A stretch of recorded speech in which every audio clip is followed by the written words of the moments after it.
အားလုံးပဲမင်္ဂလာပါဒီနေ့မှာတော့ကျမအလုပ်လုပ်ခဲ့ဘူးတဲ့စင်ကာပူနိုင်ငံနဲ့ယခုလက်ရှိအလုပ်လုပ်နေတဲ့စကော့တလန်ပြည်ကအနားယူတဲ့နေ့တွေအလုပ်လုပ်ရတဲ့နေ့တွေအလုပ်ချိန်တွေ annual leave တွေကိုစင်ကာပူနိုင်ငံနဲ့ရှင်ပြီးတော့မှ sharing လုပ်ပေးတော့မှာပဲဖြစ်ပါတယ်ဒီဗီဒီယိုလေးရဲ့အဆုံးမှာတော့ဘယ်နိုင်ငံကပိုကောင်းလဲဆိုတာလေးကိုပြောပြပေးတော့ပါမယ်နော်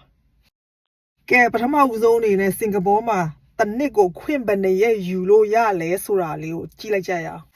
corporate job မှာအလုပ်လုပ်တဲ့ဝန်ထမ်းတွေအတွက်တစ်နှစ်ကိုခွင့်14ရက်ယူလို့ရပါတယ်။အလုပ်လုပ်ရတဲ့ရက်တွေကတော့ Monday to Friday 9 to 6လုပ်ရပါတယ်။ဒါကတော့ office base ပေါ့နော်။ site ထဲမှာလုပ်မယ်ဆိုရင်ကတော့ဒီ Saturday ကိုနေ့တစ်ဝက်လုပ်ရတယ်ပေါ့။ကိုကြီးကိုတာကိစ္စလေးရှိလို့ time off ယူခြင်းနဲ့ဆိုရင်ကတော့ကိုယ့်ရဲ့ annual leave ထဲကနေ leave ယူရတယ်ပေါ့နော်။ half day leave တို့ one day leave တို့အဲ့လိုလေးတွေခွင့်ယူရတယ်ပေါ့။စင်ကာပူရဲ့ public holiday တွေကတရားဝင်ပိတ်ရက်17ရက်ရှိတာမို့လို့ Scotland ထက်ကိုပိုများပါတယ်။စင်ကာပူအစိုးရကဘာသာရေးနဲ့ဆိုင်တဲ့နေ့တွေနိုင်ငံရေးနဲ့ဆိုင်တဲ့နေ့တွေဆိုလို့ရှိရင်သူကရုံးပိတ်ပေးပါတယ်။စင်ကာပူအစိုးရကဘာသာရေးနဲ့ဆိုင်တဲ့နေ့တွေဆိုလို့ရှိရင်ဒီခရစ်ယာန်ဘာသာဝင်တွေအတွက်မဟုတ်ဘဲနဲ့တခြားဘာသာဝင်တွေဖြစ်တဲ့အစ္စလာမ်ဘာသာဝင်ဟိန္ဒူဘာသာဝင်ဗုဒ္ဓဘာသာဝင်တွေရဲ့နေ့ထူးနေ့မြတ်တွေကိုသူကအများပြည်သူအလောက်ပိတ်ရက်အဖြစ်သူကသတ်မှတ်ပေးထားပါတယ်။ဘာဖြစ်လို့လဲဆိုတော့အဲ့ဒါကတော့ရှင်းပါတယ်စင်ကာပူ government ကလူမျိုးဘာသာဝင်အကုန်လုံးနဲ့သူတစ်မြတ်ချင်တယ်ဆိုတဲ့ intention ရှိနေတဲ့အတွက်ကြောင့်မလို့သူက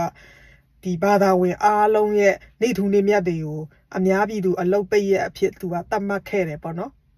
ဒါပေမဲ့ကိုကနေမကောင်းဖြစ်လို့ခွင့်ယူခြင်းအိမ်မှာနားခြင်းနဲ့ဆိုရင်ကတော့မဖြစ်မနေစေကန်းကိုသွားပြီးတော့မှဆရာဝန်ရဲ့နေမကောင်းကြောင်းထောက်ခံစာ medical certificate ကိုသွားယူရပါတယ်။ချောင်းတစ်ချက်ဆိုရင်တောင်မှစင်ကာပူမှာစေကန်းသွားနေမကောင်းကြောင်းထောက်ခံစာလက်မှတ်ကိုသွားယူရတယ်ပေါ့နော်။ United Kingdom Scotland ပြည်ရဲ့ခွင့်တွေကိုကြည့်လိုက်မယ်နော်။ Scotland ပြည်မှာဆိုရင်ကတော့ဝန်ထမ်းတစ်ယောက်ကိုခွင့်25ရက်အထိယူခွင့်ပေးထားပါတယ်။အလုပ်လုပ်ရတဲ့အပတ်ဆိုလို့ရှိရင်ကိုယ့်ရဲ့ me time ကမရှိဘူးမနေ့8ည6လုပ်ရပါတယ်အဲ့တော့များတယ်လို့ပြောလို့ရတယ်ဆိုတော့လေဒါပေမဲ့အဲ့ဒီ8 to 6ဆိုတာသူ travel time မှာပါတယ်ပေါ့နော်ဥပမာ site ထဲကိုခရီးသွားရမယ် site ကနေကိုယ့်အိမ်ကိုပြန်လာမယ်ဆိုလို့ရှိရင်အဲ့ဒီရဲ့ဒီ8 to 6ကနေသူက8 to 6ထဲမှာပါတယ် travel time က8 to 6ထဲမှာပါတယ်8 to 6လို့သတ်မှတ်ထားပေမဲ့လည်းအလုပ်ကိုကြတော့ flexible လုပ်လို့ရတယ်ပေါ့နော်ကိုအလုပ်ပြီးရင်ပြီးရောအရန်ကြီးကတော့မတင်ကြဘူးပေါ့စင်ကာပူမှာကြတော့9 to 6လို့ပြောထားပေမဲ့လည်း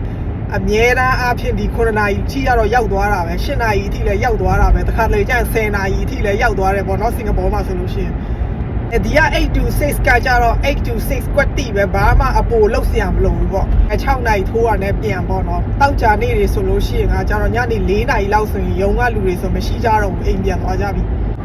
ကိုရေးကိုတာကိစ္စရှိလို့ကိုက time off ယူခြင်းနဲ့ဆိုရင်ကတော့ကိုရဲ့ manager ကိုပြောပြီးတော့မှထွက်သွားလို့ရတယ်ဘာမှ annual leave တွေကဖြတ်ပြီးတော့မှပေးစရာမလိုဘူးပေါ့နော်ဥပမာကိုက dentist နဲ့ချိန်ထားတယ်ဆိုရင်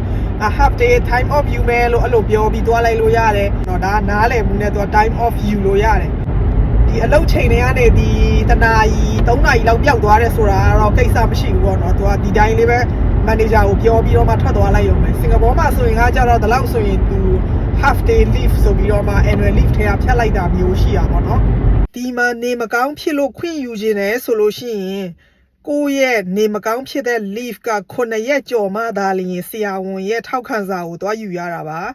ကိုယ့်ရဲ့ဖျားနာမှုကအရန် serious illness ဖြစ်တယ်ဆိုတဲ့အချိန်ကြာမှပဲစီကန်းကိုသွားပြီးတော့မှဆရာဝန်ရဲ့ medical certificate ယူရပါတယ်ငါဟာ9ရက်ထပ်ပို့ပြီးတော့မှနားရမယ်ဆိုတဲ့ထောက်ခံစာကိုသွားယူရပါတယ်9ရက်အောက်ဖျားနာတယ်ဆိုရင်ကတော့ဆရာဝန်ရဲ့ထောက်ခံစာမလိုပဲနဲ့ကိုကအိမ်မှာနားနေလို့ရပါတယ်ကိုကနဲ့ကူလို့လည်းရတယ်ဆေးကန်းကိုအလကားသွားပြပြီးဆေးသွားတောင်းပြီးကုသမှုခံယူလို့လည်းရပါတယ်ဒီ UK မှာကျတော့ bank holiday အများပြည်သူရုံးပိတ်ရက်တစ်နှစ်လုံးမှာ8ရက်ပဲရှိပါတယ်ဘာလို့ဒီ UK ရဲ့ public holiday တွေကို bank holiday လို့ခေါ်လဲဆိုတာလည်းအကြောင်းရှိပါတယ်ဟိုးလွန်ခဲ့တော့1800ပြည်နှစ်လောက်တုန်းကဒီ UK နိုင်ငံမှာ bank တွေကိုပဲပိတ်တဲ့နေ့တွေပဲရှိပါတယ် bank ပဲပိတ်တာပါကျန်တာဘာမှမပိတ်ပါဘူးဘဏ်တွေပိတ်ရက်ဆိုပြီးတော့မှသတ်မှတ်လိုက်ပါတယ်အဲ့တော့ဘဏ်ပိတ်ရက်တွေမှာနောက်ပိုင်းကြားတဲ့ခါကျတော့ဒီ corporate လုပ်ငန်းကလူတွေကလည်းဘဏ်ပိတ်တယ်ဆိုရင်တို့ပါလိုက်ပိတ်လိုက်ပါတယ်။ဘာဖြစ်လို့လဲဆိုတော့ဘဏ်ပိတ်တော့ငွေကအလုံးမလုံးဘူးငွေမလုံးတော့ business ကလည်းမလဲပတ်ဘူးဆိုပြီးတော့မှ corporate တွေကလည်းလိုက်ပိတ်လိုက်တယ်နောက်ပိုင်းကျတော့ကျောင်းတွေတခြား အဖွဲ့အစည်းတွေကပါလိုက်ပြီးတော့မှ bank holiday ကိုလိုက်ပိတ်လိုက်တယ်ပေါ့နော်အဲ့ဒီကနေစပြီးဒီ UK ရဲ့ holiday အများပြည်သူရုံးပိတ်ရက်တွေကို bank holiday လို့ခေါ်တွင်ခဲ့ကြပါတယ်တဲ့ဘာသာရေးနဲ့ဆိုင်တဲ့ပိတ်ရက်ဆိုလို့ရှိရင်ခရစ်ယာန်ဘာသာဝင်တွေအတွက်ပဲသူကသတ်မှတ်ထားပါတယ်ဘာသာရေးနဲ့ဆိုင်တဲ့ပိတ်ရက်တွေကကြတော့ Good Friday Easter holiday Christmas day အဓိကခရစ်ယာန်ဘာသာဝင်တွေရဲ့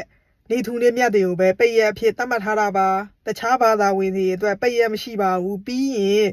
ဒီ Scotland UK မှာကြတော့နိုင်ငံရေးနဲ့ဆက်နွယ်နေတဲ့နေ့တွေဆိုလို့ရှိရင်လည်းသူကပိတ်ရက်အဖြစ်မသတ်မှတ်ပါဘူးဥမာပြောရမယ်ဆိုလို့ရှိရင်ဒီမှာမေဒေးမရှိပါဘူးအလုတ်သမားနေမရှိပါဘူးအလုတ်သမားတွေဆန္ဒပြတပိတ်မှောက်ပြီးအလုတ်သမားတွေရဲ့လွတ်လပ်ခွင့်ကိုတောင်းဆိုခဲ့တဲ့မေဒေးဆိုတာ UK မှာမရှိပါဘူးပြီးရင်လည်းသူတို့နိုင်ငံမှာတခြားတိုင်းပြည်တွေလိုလွတ်လပ်ရေးနေ့တို့ National Day တို့ဒီကိုယ့်နိုင်ငံရဲ့မွေးနေ့တို့ဆိုတာလည်းမရှိပါဘူးကျွန်မထင်တာကတော့သူတို့ကမွေးနေ့လုပ်ဖို့အတွက်အသက်အရန်ကြီးသွားပြီလို့ပဲထင်ပါတယ်ဒီအများပြည်သူရုံးပိတ်ရက်ဆိုတာပြည်သူတွေအနားယူဖို့နေ့တက်တက်ပဲဖြစ်တယ်ဆိုတဲ့အတွက်ကြောင့်မလို့သူကအဲ့မှာ Spring Bank Holiday တို့ຫນွေဦး Holiday တို့ဘာတို့ပေါ့နော်အဲ့လိုမျိုးလေးထပ်ထည့်ထားပါတယ်အဲ့တော့ UK ရဲ့အများပြည်သူရုံးပိတ်ရက်က8ရက်ပဲရှိပါတယ်နောက်ဆုံးအနေနဲ့ကျမရဲ့ opinion လေးကိုပြောပြပါဆိုရင်ကတော့ဘလောက်ပဲ annual leave တွေများဘလောက်ပဲအလုပ်ချိန်တွေက flexible ဖြစ်ဘဝကတော့ဒီထက်ပိုပြီးထူးခြားပြီးတော့မှတာယာမသွားပါဘူးလို့ဒါပေမဲ့စင်ကာပူရဲ့ workload စင်ကာပူရဲ့ pressure တွေနဲ့ရှင်လိုက်ရင်ကတော့အများကြီးယော့သွားပါတယ်။ဘာပဲပြောတဝက်လောက်ယော့ကျသွားတယ် pressure တွေတဝက်လောက်ယော့ကျသွားတယ်ဆိုလို့ရှိရင်လည်းအနည်းဆုံးကတော့နေတာထိုင်တာတက်တောင့်တက်တာကတော့ရှိသွားတာပေါ့နော်။ဟိုးအရင်စင်ကာပူမှာအလုပ်လုပ်တော့ငါကြတော့ဒီ UK တို့ဒီအနောက်နိုင်ငံတခြားနိုင်ငံတွေမှာဆိုလို့ရှိရင်စင်ကာပူနဲ့ရှင်မယ်ဆိုလို့ရှိရင် work life balance ကအရန်ကိုတာရတာပေါ့ကွယ်ဘဝကအရန်ကိုတာရတယ်ပေါ့ဒါပေမဲ့အဲ့လောက်ကြီးထင်တယ်လို့လည်းမဟုတ်ပါဘူးလို့ work life balance ကကျမမျှော်မှန်းထားတာကဥပမာ10ဆိုလို့ရှိရင်ကျမတကယ်ရလိုက်တာကတော့5ပေါ့နော်အဲ့တော့ကျမပြောချင်တာကတော့ဒီမှာလဲ work life balance က work life balance ကို rating ပေးပါဆိုလို့ရှိရင်ကျမကလည်း5 out of 10ပါအလုံးလုံးနေတဲ့မြည်သည့်နေရာမှာမဆိုဒီပြဿနာတွေ challenge တွေကတော့အမြဲတမ်းရှိနေပါတယ်ဘဝကတော့ဒီလိုပဲပေါ့နော်သူ့အခက်ခဲနဲ့သူအမြဲတမ်းရုန်းကန်နေရတုံးပဲဖြစ်ပါတယ်ဒီလိုပဲဖုတ်လိုက်နဲ့ပဲပေါ့နော်တွေ့ကြုံလာခဲ့ရတဲ့ဒီစိန်ခေါ်မှုတွေကိုကြော်လွှားနိုင်ဖို့အံဝင်ခွင်ကြဖြစ်ဖို့အခုလိုပဲဖုတ်လိုက်နဲ့တိုင်းခွက်နင်းပြီးတော့မှဆက်သွားနေပါတယ်ဆိုတဲ့အကြောင်းပြောကြရင်ဒီဗီဒီယိုလေးကိုအဆုံးသတ်လိုက်ပါတော့မယ်ကျေးဇူးအများကြီးတင်ပါတယ်ဘလို့ challenge တွေရှိတယ်ဘလို့အခက်ခဲတွေကိုရင်ဆိုင်ကြော်လွှားရတယ်ဆိုတာတွေကိုကတော့နောက်ဗီဒီယိုလေးတွေမှာ sharing လုပ်ပေးသွားမှာပဲဖြစ်ပါတယ်ဗီဒီယိုလေးကိုအဆုံးထိကြည့်ရှုပေးတဲ့အတွက်အားလုံးကိုကျေးဇူးအများကြီးတင်ပါတယ်